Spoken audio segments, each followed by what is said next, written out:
kabarnya anak-anak semua? Semoga Ananda di rumah bersama keluarga tetap harmonis. Sampaikan salam mesra Ibunda untuk segenap keluarga. Semoga Ananda dengan semua anggota keluarga dapat menciptakan suasana aman dan menyenangkan untuk pembelajaran daring kita kali ini. Mengapa Ibu mengatakan aman? Karena Ananda harus memperhatikan protokol kesehatan supaya Ananda aman terlindung dari virus COVID Corona.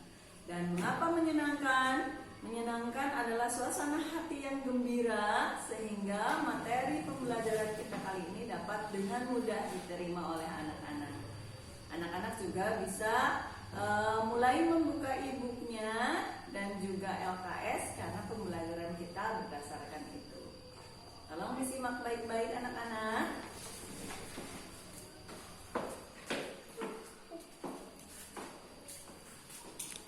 Senin 12 Oktober 2020. Nah, pelajarannya adalah bab 4 mengenai puisi. Kita mulai dari pengertian puisi. Anak-anak bisa baca di LKS-nya masing-masing. Puisi adalah karya sastra hasil ungkapan pemikiran dan perasaan manusia yang bahasanya terikat oleh irama, ritme, rima, penyusunan lirik dan bait serta penuh dengan makna. Jadi, semua bahasa yang Ananda pikirkan, tujukan untuk pengungkapan pemikiran dan perasaan, kemudian Ananda tuliskan, itu sudah termasuk ke dalam puisi. Hanya saja puisi yang baik harus terikat oleh irama, ritme, rima, penyusunan lirik dan bait serta penuh dengan makna. Silakan Ananda lihat halaman 41 LKS Ananda.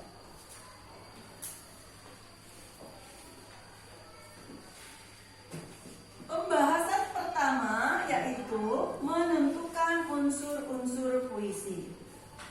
Unsur-unsur puisi ini dibagi menjadi dua bagian, yaitu unsur fisik puisi dan unsur batin puisi.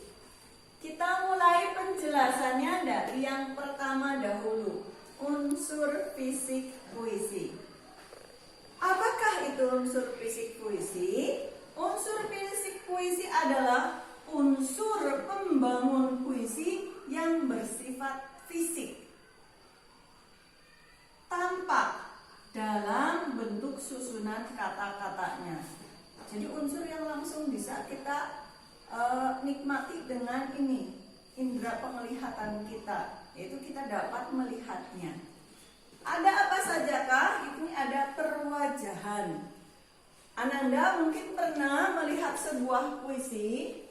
Jika ini adalah sebuah halaman buku atau kertas, ada puisi yang di sini judul. Kemudian ini larik pertama. Ada dua larik, ini menjadi satu bait. Ternyata tiba-tiba di sini larik menjadi bait yang kedua. Kemudian ada lagi bait ketiga terdiri dari banyak sekali lirik. Seperti ini, bolehkah? Boleh. Karena ini adalah perwajahan atau tipografi. Dia bebas. Seperti ini boleh. Bolehkah berganti dengan yang lain? Boleh. Mungkin Anda yang paling sering ditemukan adalah ini bait 1. Kemudian ini bait yang kedua. Di sini ada spasi yang menandai antar bait. Ini ada larik-larik atau baris-baris puisi yang membentuk satu bait puisi. Ini yang disebut dengan perwajahan. Lalu yang kedua adalah diksi. Apakah diksi, Bu? Diksi itu adalah pilihan kata.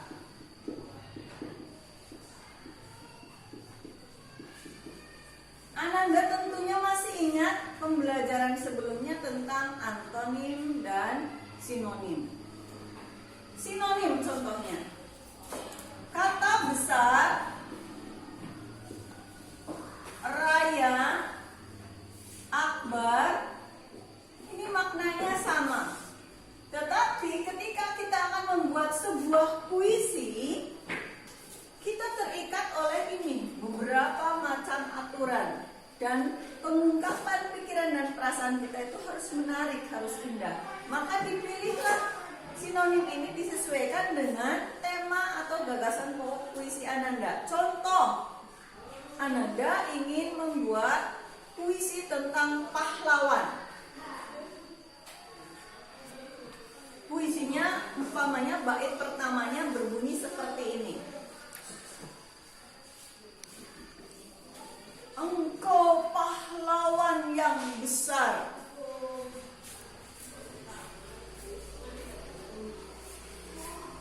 engkau pahlawan yang mulia.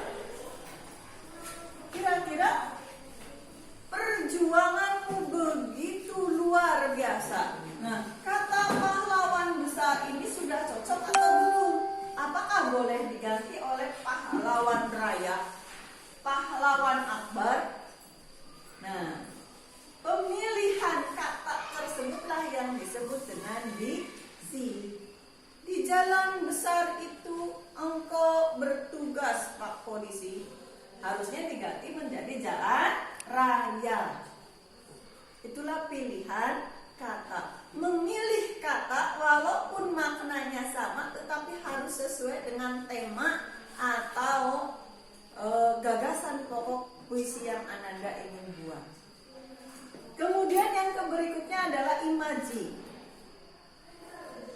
Imaji ini adalah hubungannya dengan susunan kata konkret yang mengungkapkan pengalaman indrawi. Susunan kata konkret yang menghubungkan pengalaman indrawi. Indra kita sebagai manusia minimalnya ada 4 atau ada 5. Dari penglihatan, penciuman, pendengaran, pencecapan, perabaan, perasaan. Ini nanti masuk ke dalam imaji. Atau zaman dahulu ketika ibu masih pertama mengajarkannya ini disebut sebagai citraan. Di jalan raya itu engkau bertugas. Jalan raya kira-kira kita menikmati puisi itu dengan citraan apa? Pendengaran atau penglihatan? Ya betul, penglihatan. Berikutnya adalah kata konkret. Kata yang dapat ditangkap langsung dengan indera. Contoh, pagi engkau berangkat mengajar. Langsung kita paham. Karena itu menggunakan kata yang konkret, kata yang sebenarnya langsung dapat kita nikmati oleh indera kita. Kemudian gaya bahasa. Gaya bahasa ini erat hubungannya dengan diksi.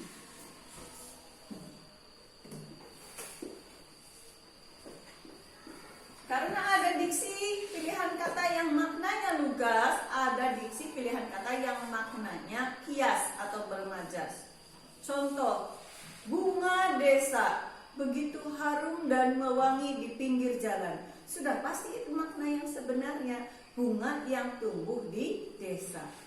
Tapi kalau ada puisi yang berbunyi seperti ini, bunga desa, engkau sungguh solihah, harummu menebar wangi di setiap lantunan ayat sucimu. Itu sudah pasti bunga desanya menggambarkan seorang perempuan. Sehingga di dalamnya kita menggunakan gaya bahasa atau majas. Nah, berikutnya adalah tentang rima. Rima ini adalah teknik Ananda atau penyair menyampaikan kombinasi bunyi, permainan bunyi di dalam sebuah puisi. Sehingga ada bunyi yang akhirannya sama,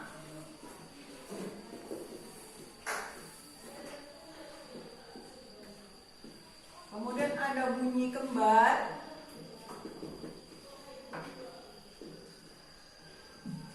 ada juga bunyi yang berbeda bunyi antara konsonan dan vokal.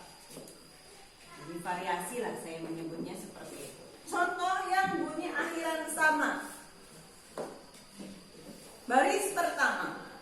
Di malam yang begitu pekat, engkau masih saja tercekat. Baris keduanya, akhirannya kan sama. Dalam sujud panjang tahajud, akhirannya juga sama. Engkau membuaikan segala penat, akhirannya juga sama. Itu yang disebut dengan akhiran sama. Nanti simbolnya bisa A. Lalu akhiran bunyi kembar, AABB umpamanya. AABB, CC, DD itu juga sama, akhiran kembar. Contohnya bisa Ananda observasi sendiri, explore sendiri di berbagai sumber belajar. Bunyi variasi ini contohnya adalah pantun. AB itu adalah bunyi variasi. Contoh pantun ada banyak sekali. Misalnya, gendang gendut tali kecapi, kenyang perut senang hati. Akhirannya bervariasi. Berikutnya adalah unsur batin. Ananda, tolong simak baik-baik penjelasan ini dan jangan lupa Ananda di rumah baca e-booknya dan LKS-nya. Karena pembahasan ini akan menuntun Ananda untuk dapat melaksanakan tugas dan latihan di dalam lembar kerja siswa Ananda semua. Unsur batin. Unsur batin ini adalah unsur pembangun puisi yang tidak tampak langsung dalam penulisan kata-katanya. Berarti ini secara tersirat. Kita harus mengotak-ngatiknya. Kita harus masuk ke dalam puisi tersebut sehingga kita tahu apa unsur batinnya. Jangan takut anak-anak. Di sini kita akan dibimbing dengan ini. Yang pertama, Ananda harus dapat menemukan temanya dulu. Apakah tema? Tema adalah gagasan pokok atau pokok permasalahan atau ide pokok yang akan Ananda tuangkan dalam sebuah puisi. Atau kalau sudah ada puisinya, Ananda harus dapat menemukan penyair ini sebenarnya sedang menyampaikan ide apakah secara garis besarnya. Kemudian rasa. Rasa ini adalah berhubungan dengan sikap penyair terhadap pokok masalah.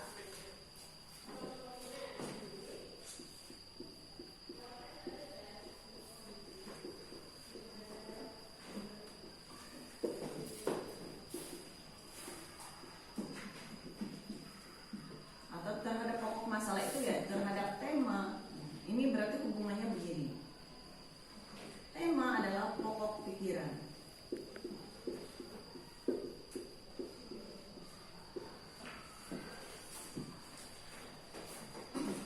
Ibu contohkan seperti ini anak-anak. Kalian itu kan umurnya 12 tahun sampai dengan 13 tahun kebanyakan. Nah, secara emosi anak-anak pasti sudah yang mengalami namanya tertarik pada lawan jenis. Ketika Ananda tertarik kepada lawan jenis, maka akan memunculkan banyak rasa. Rasa kalian naksir, kemudian rasa malu, kemudian ada juga rasa rindu. Ketika kalian sudah menentukan tema tentang perasaan remaja, kemudian dispesifikkan lagi menjadi rasa rindu, rasa malu, rasa kok aku naksir ya, maka Ananda akan bersikap seperti apa? Ada orang yang menanggapi rindunya dengan memendamnya. Kemudian muncul sebuah ide puisi rindu terpendam, jeng gitu ya. Nah, tapi ada juga orang yang begitu terbuka. Engkau gadis berkerudung putih yang ada dalam hatiku. Umpamanya judulnya seperti itu. Itulah sikap seorang penulis atau seorang penyair terhadap ide pokoknya. Jadi bebas. Ananda kalau ingin menciptakan sebuah puisi, walaupun umpamanya ibunda guru sudah menentukan temanya adalah tentang kehidupan remaja seperti tadi. Ananda bebas memposisikan diri, memilih subjek-subjek dan objek-objek untuk menyampaikan syair Ananda tersebut tuh bebas. Perasaan rindu, benci, dan lain-lain itu bebas. Mau menyampaikan rindu dengan melok boleh. Mau menyampaikan rindu dengan tegas boleh. Mau menyampaikan sakit hati dengan lembut juga boleh. Aku yang berdarah-darah karena penolakanmu. Umpamanya anak cowok begitu ya. Engkau yang selalu mengacuhkan aku tidak masalah. Karena tiada engkau, ada banyak gadis yang lain. Umpamanya seperti itu. Sah-sah saja. Kenapa saya mengambil tema yang dekat dengan perubahan emosional Ananda sekalian? Karena Ananda harus mengenali emosi Ananda untuk dapat mengendalikan emosi Ananda tersebut. Karena kalau emosi diingkari, enggak, saya nggak suka sama dia, Ananda tidak akan keluar dari masalah tersebut. Tapi kalau Ananda mengakuinya, mengenalinya, menyalurkannya umpamanya lewat puisi, akan sedikit lega. Jadi Ananda nanti tidak akan sensitif di rumah. Sudah makan belum nak? Ibunya perhatian banget nanya. Belum. Itu kan salah. Padahal dia begitu karena dia memendam perasaan kepada seseorang. Tapi kalau perasaannya sudah mengalir, sudah dikenali, diatasi. Oh iya ya, aku ini 12 tahun, 13 tahun menciptakan puisi romantis, puisi cinta tidak masalah. Tapi untuk berpacaran, agamaku melarangnya. Maka cukuplah puisi ini sebagai penyaluran rasaku sampai ketika saat itu menjadi indah. Adalah ketika Allah memberikan jodohku yang terbaik. Begitu anak-anak. Kembali kepada pembelajaran. Rasa sikap penyair terhadap tema. Tadi temanya banyak ya. Sikapnya mau seperti apa sudah Ibu contohkan. Berikutnya adalah nada. Nada ini adalah sikap penyair terhadap pembacanya. Kalau rasa sikap penyair terhadap tema, nah kalau nada sikap penyair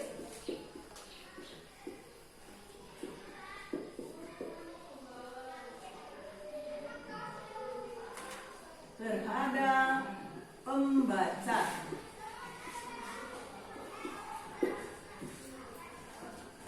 Ibunda guru, saya menulis puisi hanya untuk diri saya sendiri. Saya tidak pede, tidak percaya diri, tidak yakin kalau puisi saya dibaca orang lain.